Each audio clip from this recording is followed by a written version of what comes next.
Hello everybody, I'm Diana. Welcome to Build a Quilt. In today's video, we're talking about what threads we use when we're using the Build a Quilt patchwork in the hoop system. So I wanted to come to you specifically with this video because it's not really something we've talked about before, and I get questions a lot, and I thought, well, instead of my just sending back answers to why don't I do a whole video on it? And now that we have our brand new mini set available, this just came out today. It's over at our website. It is the same 6 basic segments that we have in our normal size combo set, but these are miniatures in 1.5, and 2-inch sizes. And when you do this in miniature, you need to piece with a slightly different weight of thread. So I wanted to share that all with you today. So I have some samples here. I think this little guy is 2. This one is 2. Yeah, these are all, actually, I think this is like a 1.5. 1.5 and 2-inch little pieces here I want to show you today to kind of show you what we're talking about with smaller pieces. But let's go straight to our thread chart here. So embroidery thread, typically with embroidery and Build a Quilt patchwork in the hoop, we use a polyester thread.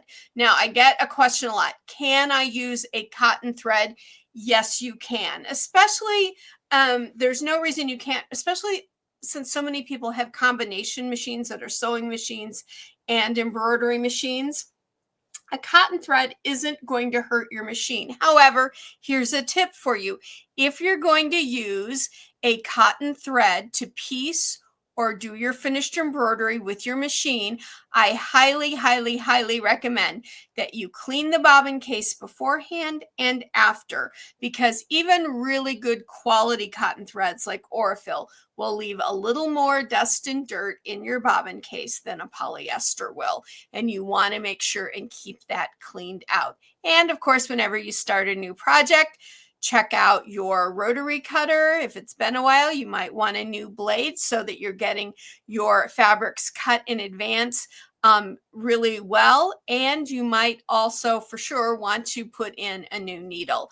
But in regards to the threads, when we're talking about polyester, 40 weight is our standard or common weight, just like those spools you see there, all 40 weight threads. Then we see sometimes a 60 weight thread. It's a little bit thinner. It can be used for really fine stitching, fine embroidery, or as a bobbin thread, depending on what the manufacturer of your machine says. Now, if your manufacturer says you should use a 60 weight, by all means, use a 60 weight bobbin. If your manufacturer says you should use a 90 weight, then by all means, use a 90 weight. Follow that for the actual bobbin. And then we have a 90 weight, which is a much finer weight, and it's usually used as a bobbin thread. Now, I've got some colors here going from let's see, I don't know if you're seeing this left or right, but I have a cottonized polyester here. It's this one that looks more matte. Cottonized threads are beautiful for doing your finish quilting. It will look like a cotton, but it will act like a polyester. And if you've pieced with polyester, then you're not going to have anything like tugging or giving against one another. However, I find that when I use a cotton for piecing or my finished quilting, and I use a polyester bobbin, I don't really have a problem with that. But that is a cottonized. The rest of these 3 are my 3 favorite piecing and finished quilting colors. This really light seafoam green here is one that I love for finished quilting because I like my thread to kind of disappear if I have a lot of color and a lot of piecing going on.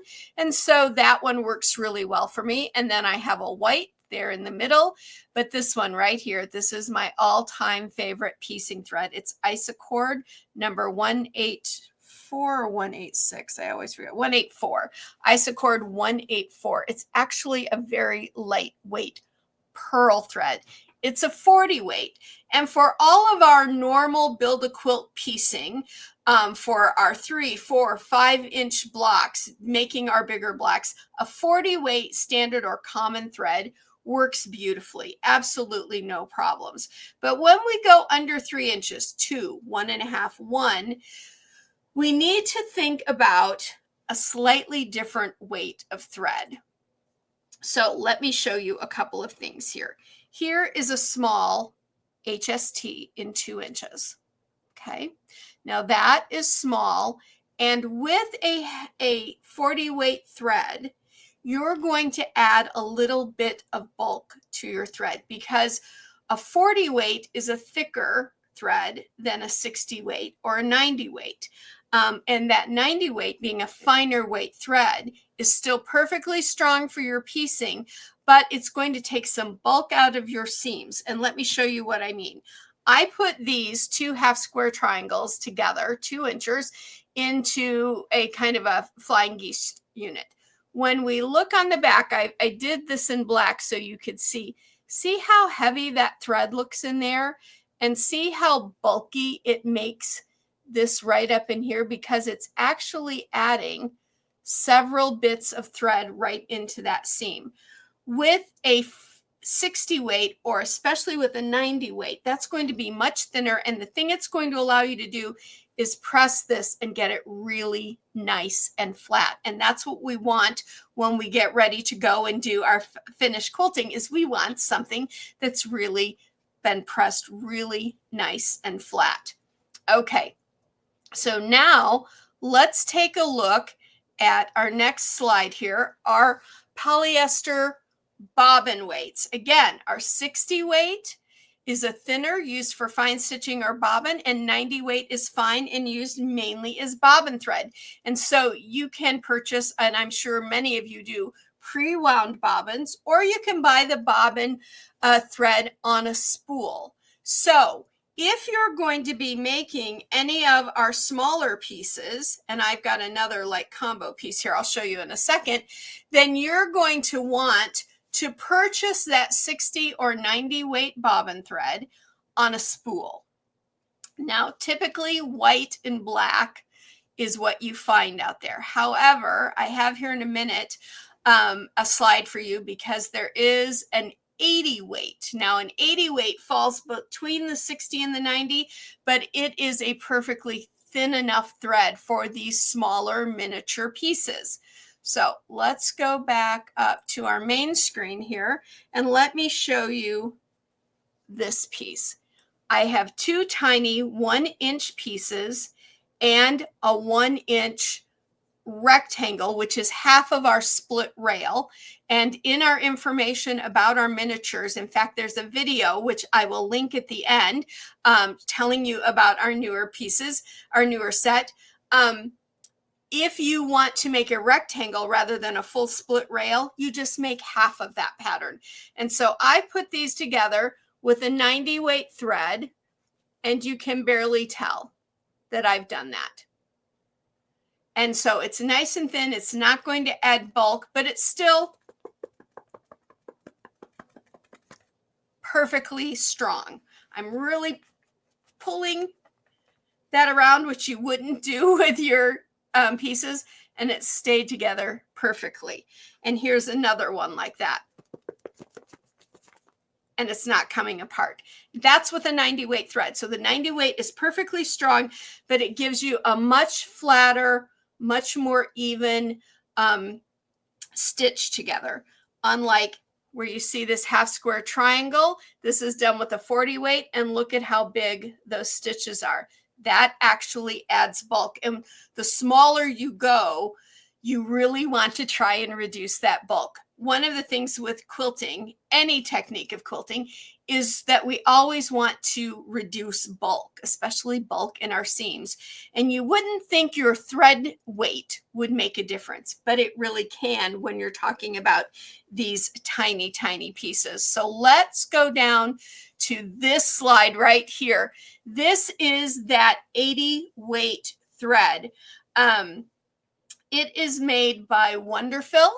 And it is their lightest gray, and it is an 80 weight on a spool. So you can use that as your spool of thread when you're making all of your tiny miniatures, and you'll get less bulk. You'll get a flatter press when you go to press. And I think you will like that far better. So when do we use what thread? Well, a 40 weight for anything like any of these blocks you see back here with the larger pieces, fine.